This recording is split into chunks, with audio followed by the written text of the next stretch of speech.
Have you ever wondered what really happens when someone begins to wake up spiritually? It is not what most people imagine. There are no golden lights or angelic choirs. You do not suddenly become perfect or peaceful all the time. The truth is quieter, stranger, and in many ways far more painful. Because waking up is not about gaining something new. It is about losing what was never real to begin with. You start to see through the game. The illusion you once believed was reality begins to dissolve. And once you see through it, you can never unsee it again. No one tells you that awakening comes with loss. Not because something is taken from you, but because falsehoods melt away once light touches them. Illusions cannot survive clarity. The first thing you lose is your ability to take the social game seriously. You no longer find comfort in pretending. You see people competing for recognition, collecting validation, carefully building their images. And you can see right through it. It looks like a dance everyone has agreed to perform, a ritual that keeps the illusion of importance alive. Before awakening, you probably played along too. You cared about your image, your reputation, how others saw you. But once you see it as a game, it loses its hold on you. You might still play, but you know it is a play. You know that none of it defines who you are. And this changes how people see you. Your old friends might call you distant or arrogant. They do not understand that you have simply stopped pretending. You are not better than them. You have just stopped believing that the emperor is wearing clothes.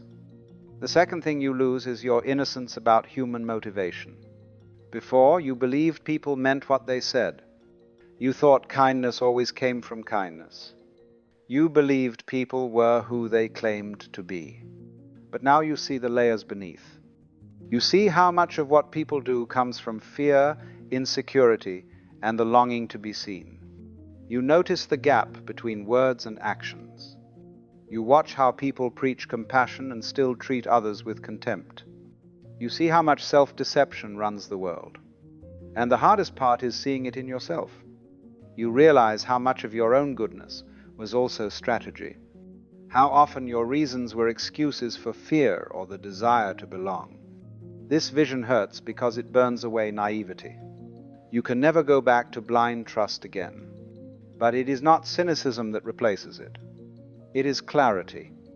You become impossible to fool, not because you are bitter, but because you see through the masks, including your own. The third thing you lose is your belief in a solid, unchanging self. You start to notice that what you call me keeps shifting, different in every situation, different with every thought. You are not a rock, you are a river, always flowing, never the same. This is terrifying at first, because if there is no fixed self, who is living your life? Who is making decisions? Who is experiencing all this? The mind fights this truth. It wants control. But you cannot unknow what you have seen. The you thought was real was just a story the mind told itself. And once you stop defending that story, something amazing happens. The fear begins to dissolve. Because the self that could be hurt or lost or judged was never real anyway. What nobody warns you about is the strange silence that follows this realization. It feels like someone turned off the background noise of your inner world. There is a quiet that is both peaceful and unsettling, as if the universe is no longer shouting instructions at you. You are left with a kind of spaciousness that your old identity cannot survive in. In that space, you begin to observe life instead of wrestling with it. You start to notice how thoughts rise and fall like waves, how emotions flare and fade without permission, how reactions you once believed were automatic begin to loosen their grip. It becomes clear that nothing inside you is permanent. Not the joy, not the sadness, not the confidence, not the doubt. Everything moves. And when everything moves, you begin to soften. You stop trying to hold life in a tight fist. You begin to let things pass through you without needing to claim them. The world does not shrink, yet it feels lighter. People do not change, yet they feel less threatening. You start to sense that awakening is not about becoming special. It is about becoming real. It is about living as you are, without the armor of who you think you should be. This part of the journey feels subtle from the outside, but inside, it is as if the ground beneath your identity has quietly opened, inviting you into a depth you never knew existed. The fourth thing you lose is your attachment to your own story. Every person builds a narrative to give life meaning. Where you came from, what you went through, what it all means. You use it to explain who you are. But awakening shows you that your story is just that, a story. You could tell it differently and create an entirely new version of yourself. The facts stay the same, but the meaning shifts completely. Once you see this, the story loses its weight. It becomes like a costume you wear, not your skin. The fifth thing you lose is your sense of meaning through achievement. Before awakening, you probably lived for goals. The next milestone, the next win. You thought purpose lived in progress. But as awareness deepens, you start to see the loop. Every goal achieved brings only temporary peace. Then, the hunger returns. You see that nothing external can give you lasting fulfillment. You begin to question the entire chase. And when you stop chasing, you realize something. Life itself was always enough.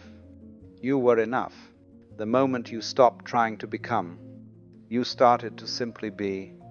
The sixth thing you lose is the old fear of other people's opinions. You stop living to be approved of. Not because you stop caring, but because you understand that what people think of you is really just what they think of their story about you. You see how every opinion reflects the one who holds it, not the one it's about. You cannot unsee this, and it frees you. You can finally act from truth instead of image. The seventh thing you lose is your ability to hate in the old righteous way. You stop seeing villains and victims. You see suffering behind every harmful act. You understand that pain breeds pain, that ignorance breeds ignorance. You can still protect yourself, still set boundaries, but you no longer need to feed hatred to feel strong. Compassion becomes clarity, not weakness. The eighth thing you lose is your obsession with being consistent. You no longer need to defend your old opinions. You allow yourself to change.